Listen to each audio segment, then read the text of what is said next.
In this video, I am going to show you how to hide mutual friends on Facebook. So first of all, open up your Facebook application. On your Facebook application, you have to tap on menu, which is present at the bottom right corner of your screen. Now on your menu, you have to tap on the gear icon, which is present at the top right side of your screen. Now on your settings and privacy, you have to scroll down to the audience and visibility section. Now over here, you have to tap on how people find and contact you.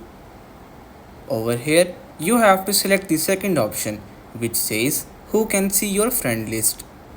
So now from here, by default, the option that is selected is public. So you have to change this to only me, then tap on save, which is present at the bottom side of your screen, and by doing this, you will be able to easily hide your mutual friends on Facebook. One thing that you should know is by hiding your friend list on Facebook, you will be able to automatically hide your mutual friend list on your Facebook account. So everyone, that's pretty much all for today's video. Consider subscribing to our channel for more informative videos in the future. Until then, stay safe.